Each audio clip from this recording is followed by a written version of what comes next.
Welcome guys to our WWE 2K15 Audio Universe Mode series. This is the kick-off episode to our very first pay-per-view Extreme Rules, where we look at the match card, we break it down, more or less like what they do on the kick-off panel for pay-per-views. Also, maybe I'd like to touch on the match card for Battleground, maybe break it down, maybe touch on what happened this past week on SmackDown, NXT, TNA, Lucha Underground as well. It's Sunday morning here, Battleground happening this evening, but of course I'll watch it tomorrow. Hopefully it will be a good show. So we start off by looking at the match card for our pay-per-view Extreme Rules. We've got the Battle Royal for the WWE World Television Championship, introduced for the very first time in the WWE by Mr. McMahon on the last SmackDown, the episode on the last SmackDown. This championship, of course, will be defended each week. The first week defended on the winner, their respective brand. If you are a Raw superstar, of course, week 1 you will defend it on Raw. Then week 2 it will be on NXT, and week 3 you defend it on SmackDown. You will also defend it at pay-per-views. So while you're defending it weekly, a number one contender will be found and will be waiting for you at the pay-per-view. That is, if you'll still be champion by the time the pay-per-view comes along. So, big title. Also, if you lose the championship, ladies and gentlemen, you will not get a rematch. You will go to the back of the line and will have to work your way up the contendership ladder until becoming champion. Again, I talked to Cyril when I was thinking of bringing this championship into this series, and also talked about him about what if WWE were to introduce a TV championship in real life, because they've never had a television championship. I don't think they needed it, considering the secondary titles they had. I mean, when they got the World Heavyweight Championship, I mean, they had 4 singles titles, so I guess they didn't need, 5 if you include the Women's Championship, so they didn't need the TV title. But if they did have the TV title, especially nowadays with with social media and everything, how would that play into the TV title picture? We threw around a lot of ideas, like fans would be involved. The WWE app, people would be voting for which matches they want. There would be a popularity poll that the champion can check on whenever they want, just to see how popular they are. And based on how popular they are, they can, you can say, swap being TV champion for a title shot to one of the other championship. If they're, let's say, popular enough to challenge for the United States Championship, they can swap being TV champion for a title shot at the United States Championship. But of course, the more popular they get, the higher up the tier for a title they can qualify for. So, you'd have a case where a champion would continue being TV champion until they are popular enough to challenge for the WWE World Heavyweight Championship. We also throw around the idea of maybe the champion, he can team up with a diva, say a female wrestler of his choice, and she can defend the TV championship. They can take turns defending the TV championship. She'll be defending it, of course, against other women. And maybe if she loses the championship, they could build a storyline around that. But it would be interesting, of course. You'd see maybe like what happened with Miz and Damien Mizdow and Summer Rae. You could have a case where Miz wins the TV championship and then maybe he teams up with Summer Rae. Would have Miz defending it one week, then maybe the next week Summer Rae defends it on another show against other divas. You know what I mean? So it would have been a title that would help both superstars and the women's division. They would have a title to fight for. So those were just some of the ideas we threw around for the TV title if it existed in the real world. And now that I'm bringing it into this series, I'll see which ideas can work for it in this series. So look forward to it, guys. The title making its debut at Extreme Rules in that massive multi-man battle royal. Look forward to that. Also, the final in the WWE Women's Tag Team Tournament happening at Extreme Rules. It's come down to this. This tournament kicked off on the first Raw after WrestleMania with the championship titles being introduced by the general manager Teddy Long, looking to make an impact in the women's division, giving them a tag team championship alongside the WWE Women's Championship. So there was a tournament going on. We had great teams competing in this tournament, the likes of Layla and Michelle McCool, Lay Cool. We had Oksana and Alicia Fox, Foxana. We had the Better Twins. We had Emma and Dana Brooke. We had Summer Rae and Alexa Bliss, sorry. But it came Naomi and Tamina. But it has come down to these last two teams, Charlotte and Sasha Banks, taking on the Hall of Famers, Lita and Trish Stratus. Now, notice, guys, that both of these teams, these ladies, were rivals at some point, fighting with, of course, Lita and Trish Stratus fighting for the WWE Women's Championship. Of course, Charlotte and Sasha Banks fighting for the NXT Women's Championship. But they've settled their differences. They came together, forming teams, took part in this tournament, survived, and they've made it to the finals. And they'll be fighting for the tag team titles at Extreme Rules. This is where it ends. You've got the present and the future of the women's division. Charlotte and Sasha Banks taking on the past, the women who were part of paving a path for the ladies of today, Lita and Trish Stratus, Hall of Famers, legends, who will walk out as the first women's tag team champions. Which team will pave the path for the tag team division among the female wrestlers in the WWE? It starts at Extreme Rules. We've got Bayley as the WWE Women's Champion, but which team will become the WWE Tag Team Champions? We'll find out at Extreme Rules.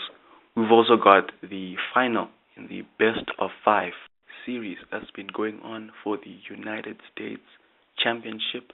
Of course, this started at WrestleMania, where the champion Ryback defended the U.S. title against the Texas Rattlesnake, Stone Cold Steve Austin, in a 60-minute Iron Man match, which ended in a draw. And the general manager decided to kick off a Best of 5 series between these two guys, and hopefully we have a winner at the end of it, a definitive winner, without any draws or any false finishes. So this tournament has been going on this month. Stone Cold winning the first 2 matches, and then Ryback pulling through and winning the last 2, the second set of matches, making it 2-2. And it had come down to this final, and it would be in a last man standing match. guys. Ryback defending the title against Steve Austin in a last man standing match.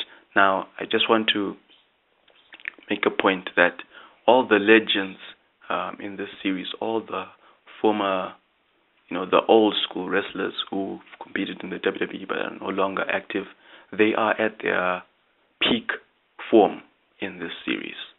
This is because to make it, to give them a fighting chance against the superstars that are there today, of course, modern superstars that are on the roster. So you've got the likes of Stone Cold, Hulk Hogan, Ultimate Warrior, Ric Flair, even the Divas, the Hall of Famers Lita Trish Stratus, Michelle McCool, all the Divas who are no longer around.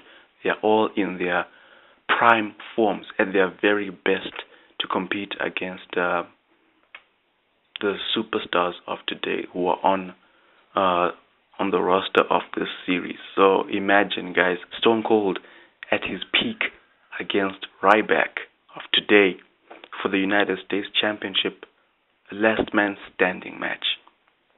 That would be a draw.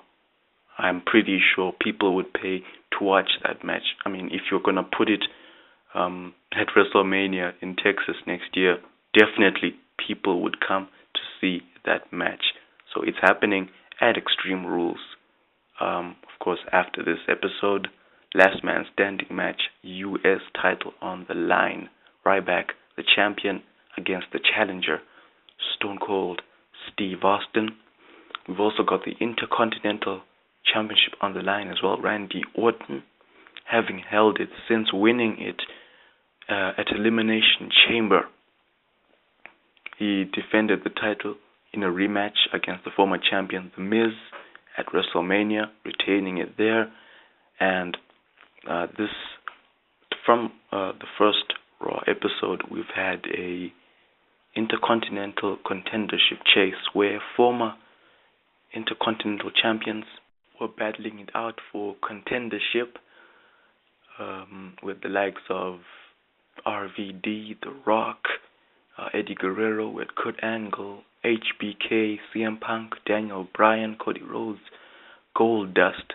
All these former Intercontinental champions battling it out week after week. And the final was a 6-man contract ladder match. There was a contract hanging above the ring. You get the contract, you sign to become number one contender. The man who would walk out of that match as the number one contender was Cody Rhodes, Goldust today. But he's Cody Rhodes in this series. He won the contendership, and he's the man who will be facing Randy Orton for the Intercontinental Championship. These guys, they've known each other for years, former stablemates when they were together as part of Legacy with Ted DiBiase Jr. Way back. And I would say that was some of Orton's best years as a heel. I mean, you had his legend killer run, and then you have this Orton who was absolutely despicable. You'd wanted to hate him because, I mean, he was running through the roster with Legacy, taking out top guys like Batista, Triple H. He even got his hands on Mr. McMahon.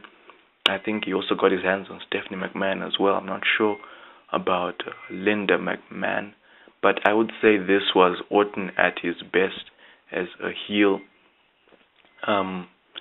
He's well, right now he's a babyface, but it's not the same.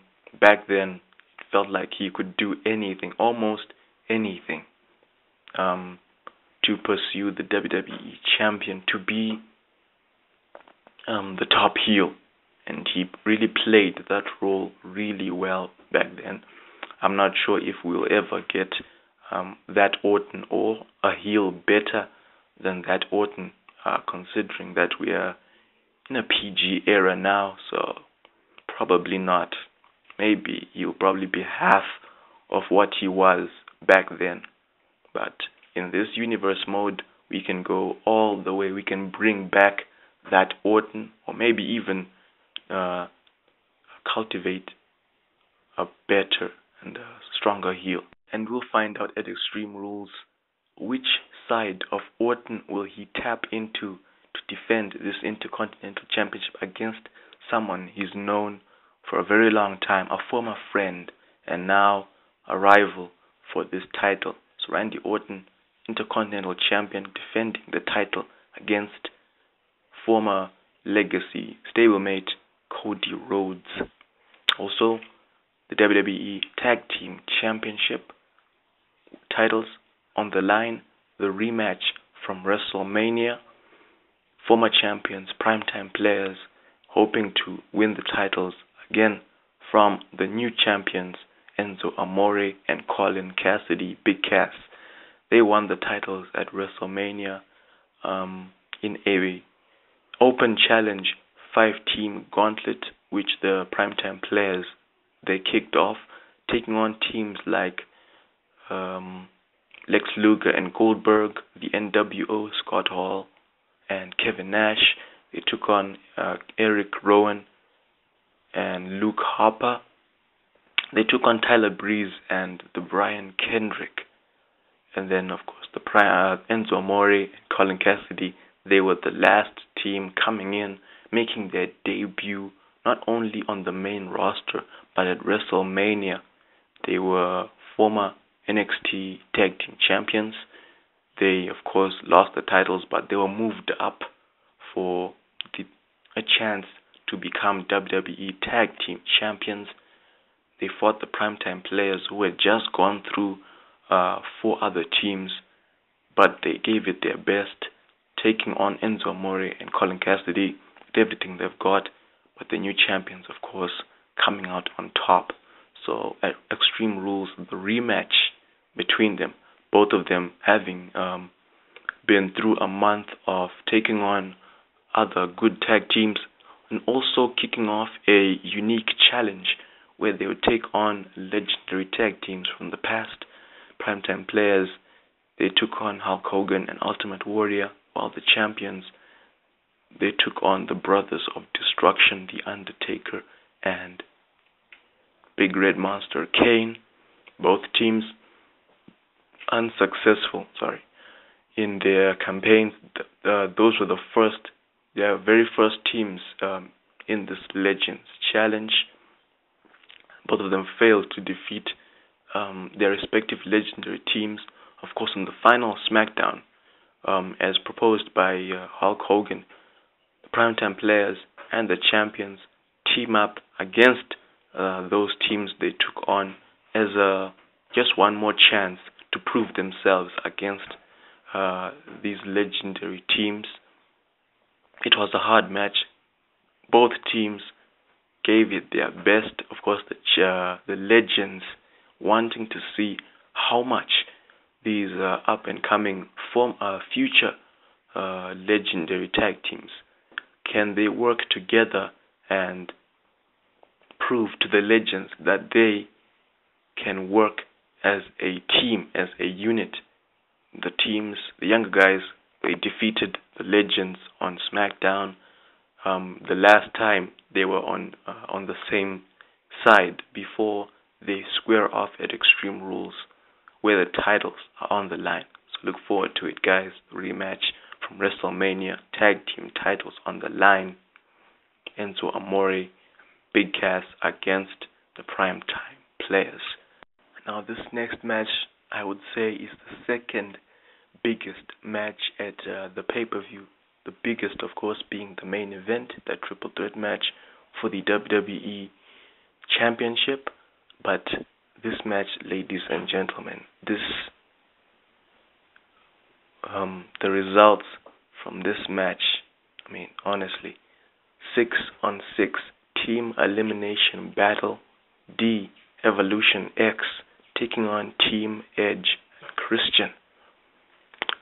DX, of course, Triple H, Batista, Ric Flair, the Heartbreak Kid, Shawn Michaels, and the New Age Outlaws, Road Dogg and Billy Gunn taking on Edge, Christian, The Rock, Rob Van Dam, Kurt Angle, and the Destroyer, Bobby Lashley. Which teams are going to come out of this one?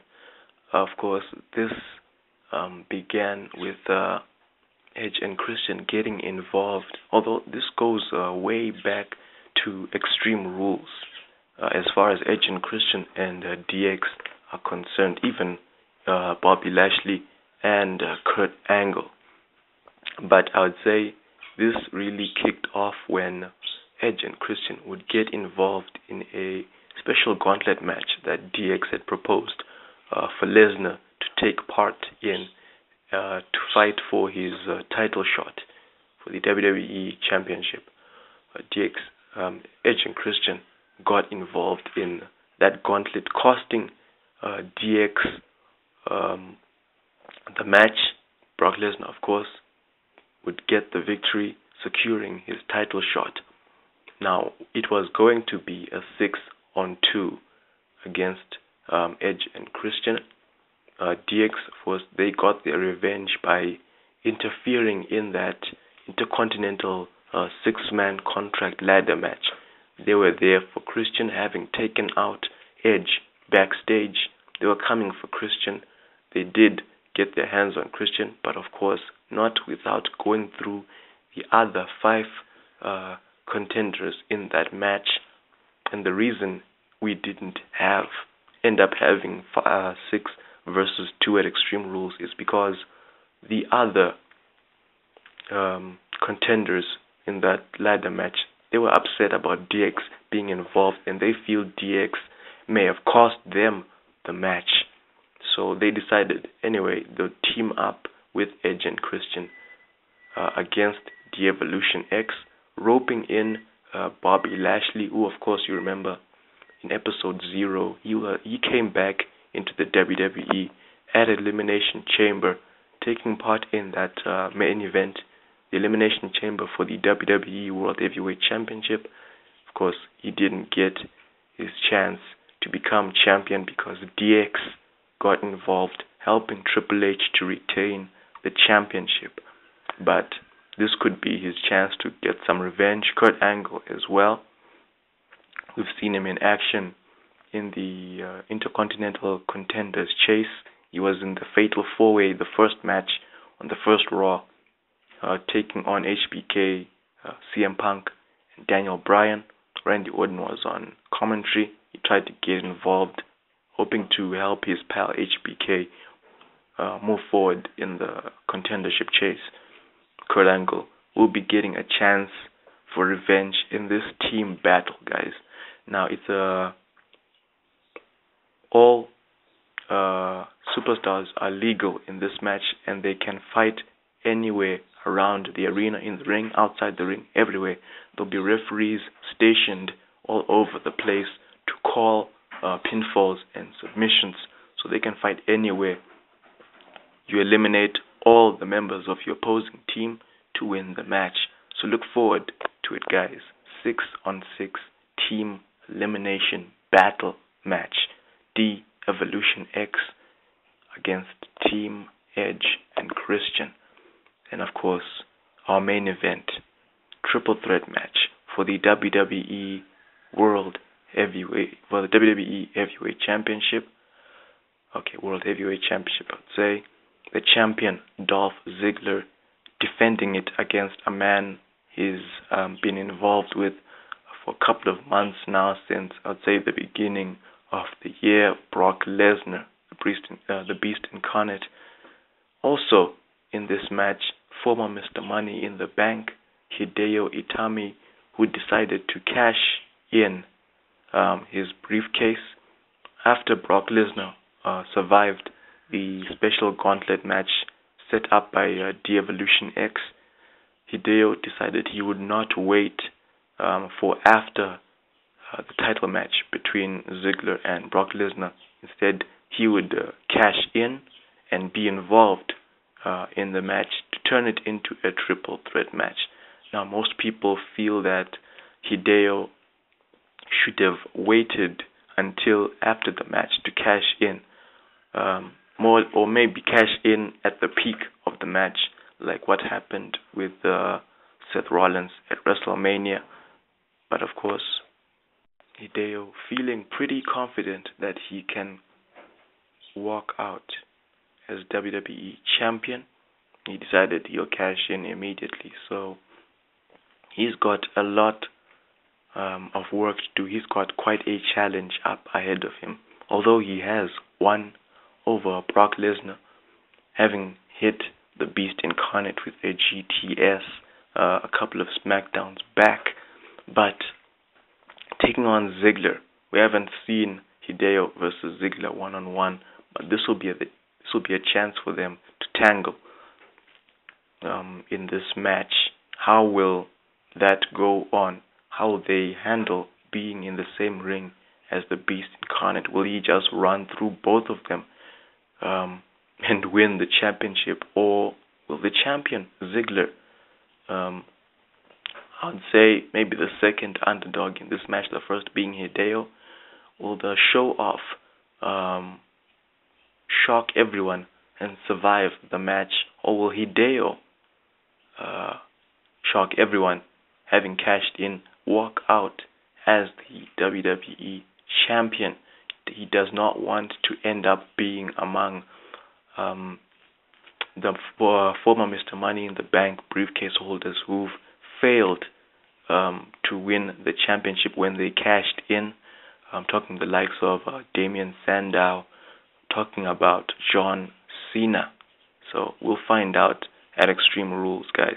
Triple threat match for the WWE World Heavyweight Championship. Ziggler, the champion, against former Mr. Money in the Bank, Hideo Itami, against the number one contender, the Beast Incarnate, Brock Lesnar. So that's the match card for Extreme Rules. Hope you're excited. I hope you like it. After this episode, of course, record the pay-per-view and internet willing, upload both of them at the same time so that you guys have both episodes right there, and you can enjoy, at least have something you can look forward to aside from, of course, Battleground. And speaking of Battleground, now I can just touch on my predictions for the matches happening at Battleground. Of course, there's news about Ryback sustaining an injury. I think it was on Raw. It was on Raw. So he will not be defending the Intercontinental Championship at Battleground. So far, I'm not sure what they've set up for that. I'm hoping maybe they'll have at least The Miz versus The Big Show. Make it a number one contendership match. That's something at least we can have a one-on-one match for the Intercontinental title at SummerSlam, because I've said this a lot, but I don't think a lot of people are looking forward to this triple threat match. Maybe they are, I'm not sure, but I'd say there are a lot more people not looking forward to this match compared to the people who are. But I think if the match was happening at Battleground, Ryback would come out on top. Then I'm not sure, maybe we would have had Miz against Big Show leading up to SummerSlam, and then one of them facing Ryback one-on-one. Maybe the finish for this triple threat match would have been indecisive, so leading up to that guy who wasn't pinned wanting a shot one-on-one against Ryback, but of course the guy who got pinned wouldn't want that guy to get his title shot. So that's my prediction for that Intercontinental Championship if it was happening. But at this point, I'm not sure. There hasn't been anything said about what will happen at Battleground. I think so far there are only 6 matches scheduled, including the kickoff match, of course. Battle for the Crown, King Barrett against King What's Up, R-Truth. Although R-Truth has been impressive against King Barrett, I mean, the promo they had on SmackDown, honestly, that was intense because R-Truth, he was coming in all smiles, looking to, work the crowd, be the entertaining guy. But King Barrett was not having any of that. He was fed up, he was tired, he's had enough, and he gave R-Truth one last warning leading up to this match happening at Battleground. And you could see R-Truth is no longer all smiles, he's changed completely, he's serious now.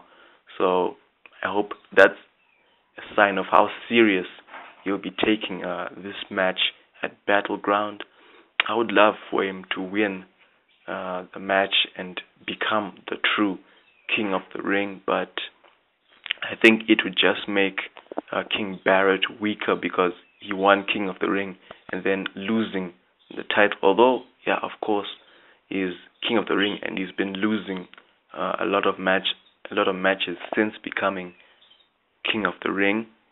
People could argue that against him, but he is King of the Ring as well. So him at least winning this big match, maybe hopefully that'll serve as a reset for King Barrett, and they'll start making something out of him. Because again, as I've said, it's like they push Bad News Barrett up, they make him a champion, they make him King of the Ring in this case, and then next thing they start cutting him down. He's losing matches more than he's winning them, So at the end of the day, his credibility as a champion and as King of the Ring is tarnished. But we've got this final match now, and the least I'm hoping for is it will be a good match, right? Despite that, we've seen King Barrett versus R-Truth several times now, but let this last match be worth something. And of course, the winner, they move that person forward. If it's King Barrett, move him forward. If it's R-Truth as the new King of the Ring, do something with him that validates him being the King of the Ring.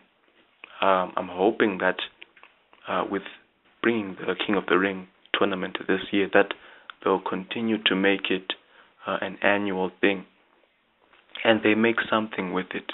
Make the man a number one contender for the championship. Something. That's my thought on that match. The Tag Team Championship rematch, of course, Primetime Players, champions against the New Day. I don't know if you guys have noticed, but it just seems like Xavier Woods, they don't have him compete a lot.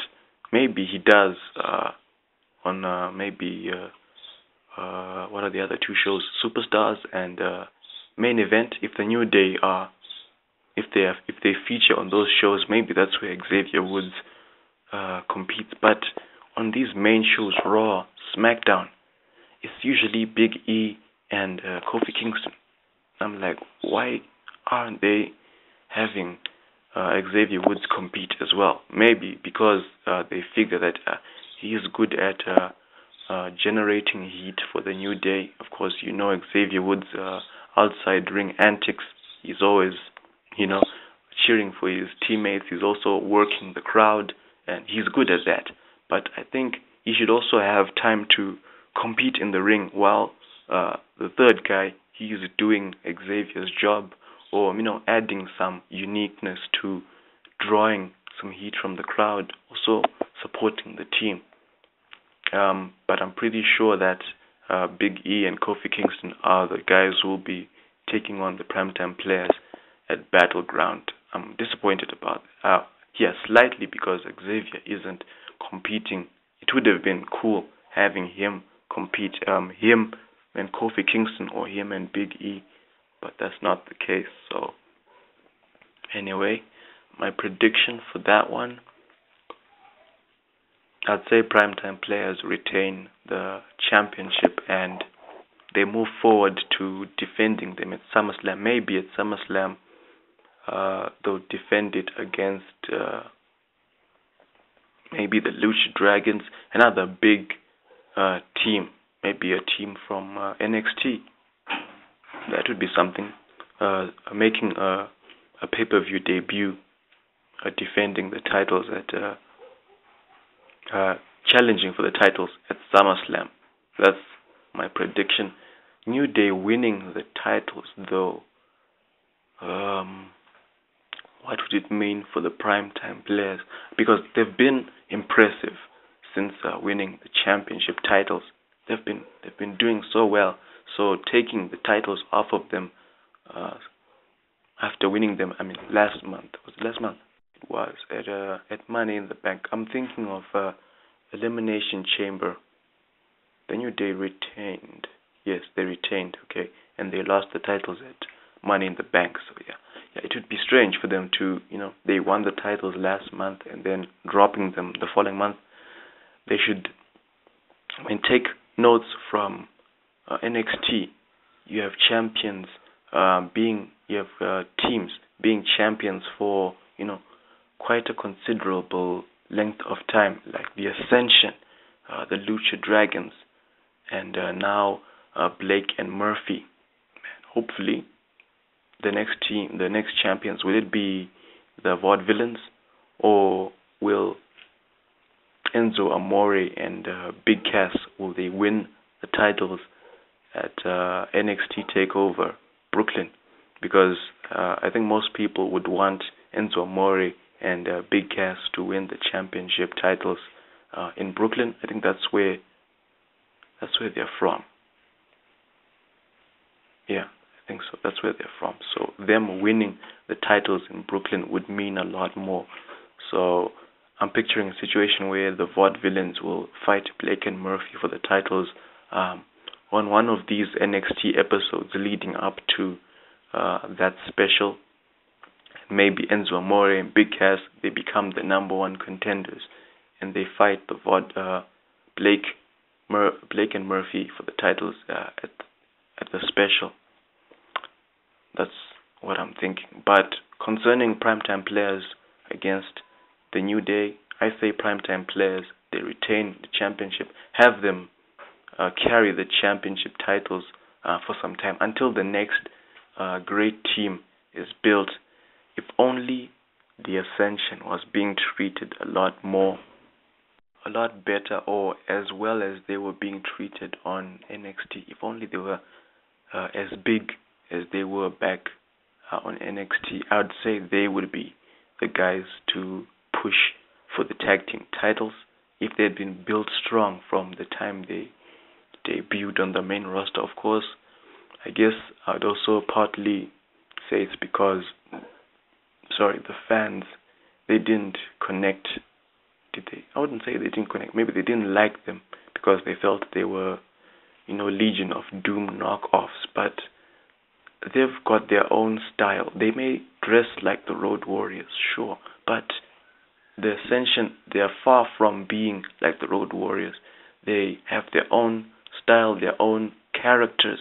They're unique, you know what I mean?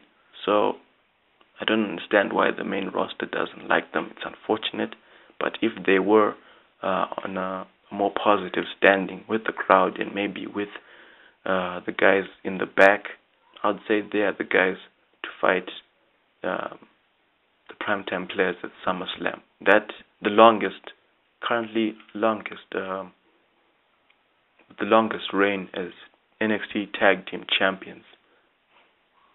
Maybe when they win the WWE Tag Team Championship titles, they'll make a record out of that one. We'll see what happens with the Ascension. But again, primetime players retain the titles. Also, US title. Yes. Champion John Cena against Kevin Owens. This would be match number 3 in their series. Owens won the first match, Elimination Chamber. John Cena winning their second match at Money in the Bank. And this is where, perhaps, this is where it ends between them. The final. Curiously, who would I see win this match? Now, I'm just adding in the fact that, of course, Kevin Owens he'll be fighting Finn Balor for the rematch for the NXT Championship at the special happening a day before SummerSlam. And if he were to win the US Championship at Battleground, will he, having to fight Finn Balor for the NXT title and then having to defend the US title in the rematch? I'm pretty sure if he won the US title at Battleground, Cena would want a rematch at SummerSlam. Would he be able to perform, back to back? That would be, maybe he could, I'm not sure, but I'm just thinking, would he be able to perform back to back? So, wow, yeah, this is a tough one because anything goes. Anything goes, because who would have thought that he would lose? People thought that he would lose the NXT title to Finn Balor in Japan, which he did. Some people thought maybe he'll retain and fight John Cena again, still being NXT champion with the US title on the line. Of course, I was one of those guys saying, okay, if he defeats Finn Balor in Japan, keeping the NXT championship, and then he defeats John Cena for the US title, what would have happened? What would have been the main event match for the NXT special? Wait, now that I think about it, I think this is how it would have gone down. Kevin Owens, he retains the title in Japan, right? There's the US title at Battleground. He defeats Cena for the US title. He's double champion. Then John Cena, he wants a rematch at SummerSlam. But of course, maybe the finish in Japan, Kevin Owens, he cheated his way to win the match by DQ. And then of course, Finn Balor, he would want a rematch as well. So we would have Finn Balor. That's where he would defeat Kevin Owens for the NXT title at the special in their rematch. And of course, he defeats Cena the next day at SummerSlam, retaining the US title. I think maybe that's how it could have gone if he had retained the title in Japan.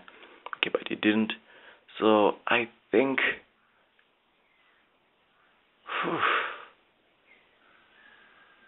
considering they would want a big match for SummerSlam, I'd say Kevin Owens defeats John Cena at Battleground. Yeah, he defeats John Cena. They have their rematch at SummerSlam. Owens defeats Cena again, and Cena, maybe he disappears for a while, reboots something, find out. But of course, Owens, he will fail to win back the NXT title at the special, but he retains the US title at SummerSlam. I think, was it Sam Roberts? Yeah, I think it was Sam Roberts.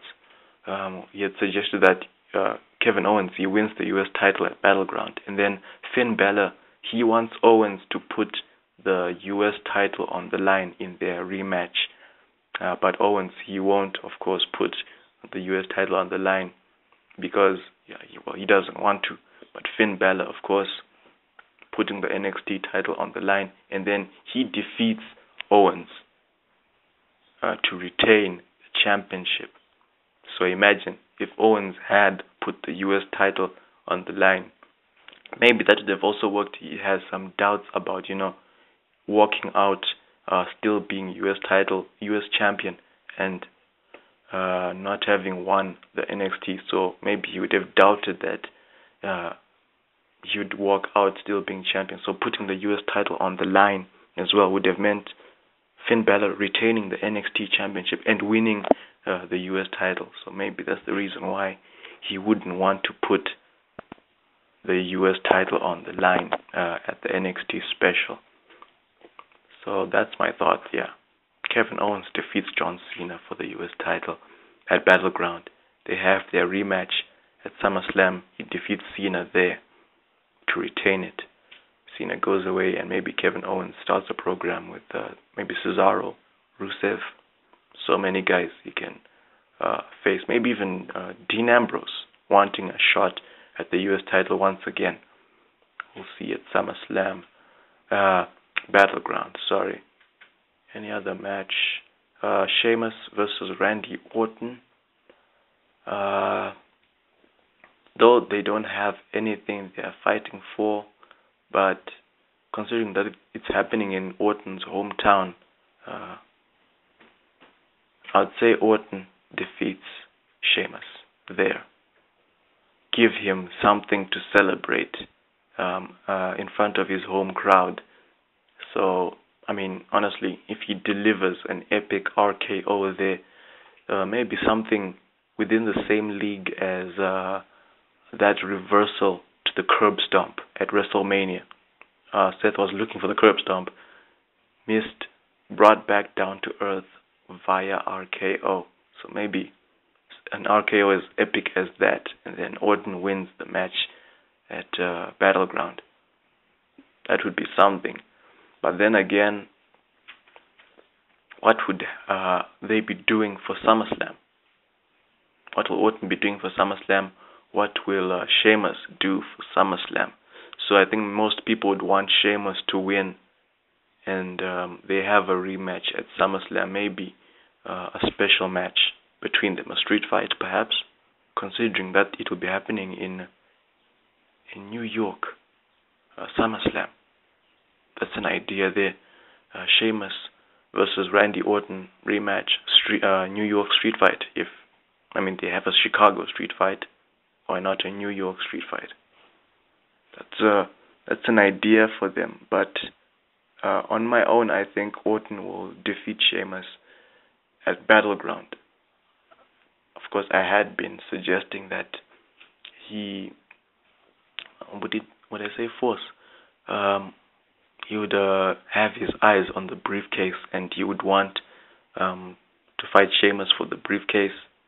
And of course, if he defeats Sheamus at Battleground, and Sheamus wanting a rematch, maybe Orton would say, I'll grant you the rematch, but I'm fighting for a prize. Put the briefcase on the line.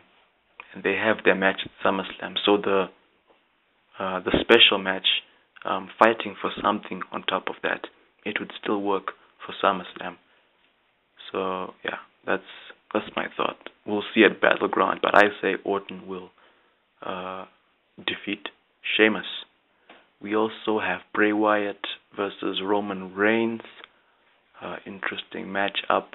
Of course, Wyatt had been trying to get to Roman Reigns first with his daughter, and now straight up just getting into Roman Reigns' under his skin, into his head.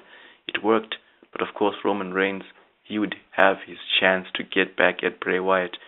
I had been looking for, a moment where Bray Wyatt, instead of delivering a promo to an empty ring, or someone not being able to respond to his promo, we had Roman Reigns there on SmackDown responding to Bray Wyatt. Bray Wyatt also responding to Sheamus. I was looking for that, and I'm happy that it happened, and it paid off. It was really good. I'm hoping to see more of that. Bray Wyatt exchanging a promo exchange with the person he's feuding with, rather than him just delivering a one-man promo with no one there to respond to him, because I think it's a chance to see how he would respond to the person he's feuding with. If it's a different person, of course, hopefully we'll see Wyatt responding differently to fit the feud. You know what I mean? So the promo exchange he had with Roman Reigns on SmackDown, that was really cool. I know most people don't really watch SmackDown anymore. It's not as good as it used to be, but this week's SmackDown, I'd say it was one of those SmackDowns, those rare SmackDowns that was actually worth a watch because of that segment. Of course, the main event, That was also epic. Dean Ambrose, Roman Reigns taking on Sheamus and the Big Show. With, of course, the big spot was Dean Ambrose was going to get choke slammed by Big Show through the announce table, only to reverse it, turning it into a DDT, blasting Big Show's head through the announcement table. That table collapsed, guys. So if you have the chance to watch SmackDown, check this week's SmackDown out. It was pretty cool. But back to Bray Wyatt versus Roman Reigns. I would say Bray Wyatt wins this one. I'm just looking forward, because if Roman Reigns defeats Bray Wyatt, what's the way forward? Will Bray Wyatt still have a reason to pursue him? Will he want a rematch? Would he feel like Roman Reigns didn't give his best? I don't know, maybe though, if Roman Reigns does win the match at Battleground, maybe they'll work something out to enable them to fight again. But I think if Bray Wyatt wins, he'll have an edge over Roman Reigns, and maybe he can evolve the feud based on his victory against Roman Reigns, give Roman Reigns a reason to want another shot at Bray Wyatt at SummerSlam, where they can have, again, a special match for SummerSlam. That's where Roman Reigns can defeat Bray Wyatt. But at the same time, these are two guys you don't want to start losing all of a sudden. You want these guys to build some momentum and move forward. So,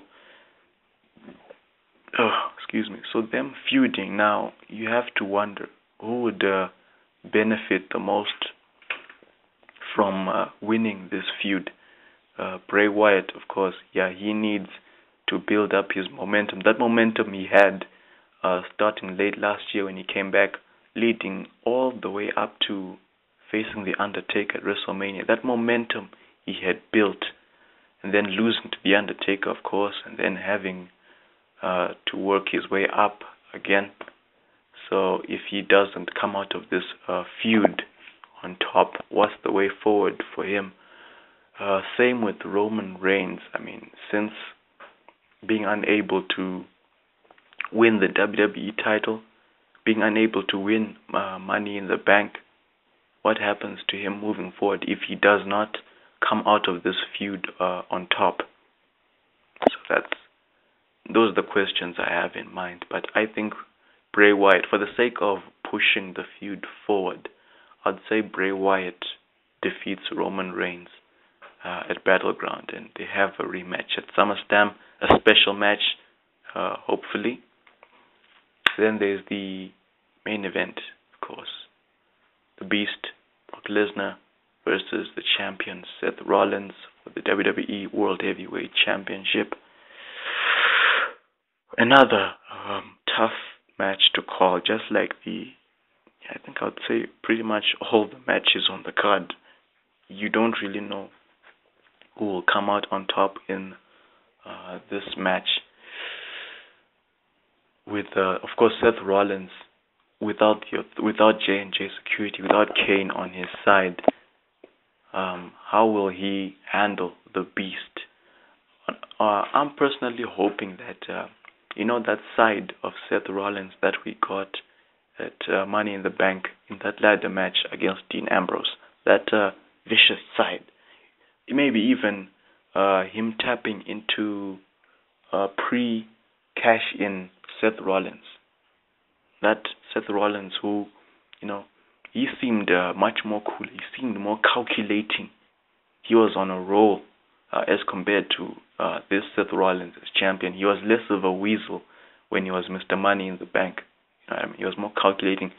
He still had shades of Shield Seth Rollins, the architect Seth Rollins.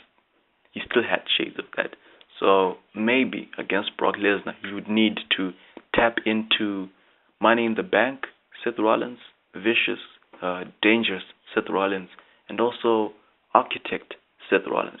Bring those sides of him together for his match against Brock Lesnar, because he would need, honestly, to go all the way and then some against Brock Lesnar, because I doubt he will win that match cleanly. Perhaps there's maybe Triple H will be involved, helping Seth Rollins retain the championship, and then leading up to SummerSlam, things turn sour again for Seth Rollins and the Authority, and he has to fight Brock Lesnar alone in a special match, maybe a steel cage match, last man standing, who knows. But I'm pretty sure if they have their rematch at SummerSlam, it will be a special match. But at Battleground, I see him coming out as WWE champion, retaining it. Not a clean win, of course. There has to be something shady to go on. I mean, he's on his own. Sure, he defeated Dean Ambrose on his own, although the finish wasn't as decisive. Well, it was decisive, but it wasn't a clean finish, photo finish, as most people would call it. I don't think he would have a clean finish over Brock Lesnar. Would be interesting, though, a clean finish over Brock Lesnar, but I don't see it happening. He'll win that match by hook or crook. Then they'll have their rematch at SummerSlam. That's my thought on that main event for Battleground. Again, hoping it will be an exciting pay-per-view. It's got some good matches there, potentially good matches. So hopefully they deliver. So this has been our kickoff, or I was supposed to touch on this week's episodes of SmackDown and the other shows. Well, maybe just briefly speaking, NXT, the main event, the women's championship match, excellent. Sasha Banks and Charlotte, you can always count on them to deliver, and they did. Of course, it was, I think the biggest takeaway from that was what happened after the match. I mean, both of these ladies, they broke down. Guys, it was pretty emotional. I don't think there was anything wrong with that. They just had a great match, and they broke down. They hugged and everything. The crowd, they were behind it. The commentary as well, they also touched on that moment, which I thought was really good, rather than pretending like it's not really happening. But they did touch on that moment. They gave it some edge. So that was the takeaway. TNA, the man in charge turned out to be Bully Ray. He's the man in charge, making some great matches now that he's in charge. There was a battle royal to crown the number one contender for the TNA World Title. The winner of that one turned out to be Drew Galloway, facing EC3 in the main event. His former, the Rising teammate, what was his name? Is it Eli Drake? Yeah, Eli Drake turned against Drew Galloway. Honestly, from the time he congratulated Drew Galloway backstage, I saw it coming, honestly, because usually someone wins a big match and a former teammate, or maybe a teammate who's with them currently, he comes in to congratulate them. You start to wonder, they're probably going to show up at ringside, aren't they? And that's what happened. He came at ringside, looked like he was coming to keep Tyrus in check, only to turn on Drew Galloway. EC3 retaining the title. The Knockouts Championship changed hands when Gail Kim came as interference, costing Taryn Terrell the title, and she was defending it against Brooke. Brooke winning the title, becoming a 3-time Knockouts champion. SmackDown again, some good matches there, some good segments. Watch. If you haven't watched, take the time to watch. The medallions were fought for. Sexy Superstar won one. I think King Cuerno won the other one. I've forgotten who won the third one. But of course, there was a standoff at the end. Prince Puma and Mil Muertes didn't end so well. Conan ended up in a coffin. you wonder what happens next. So this was our kickoff, guys. Thank you. Extreme Rules next.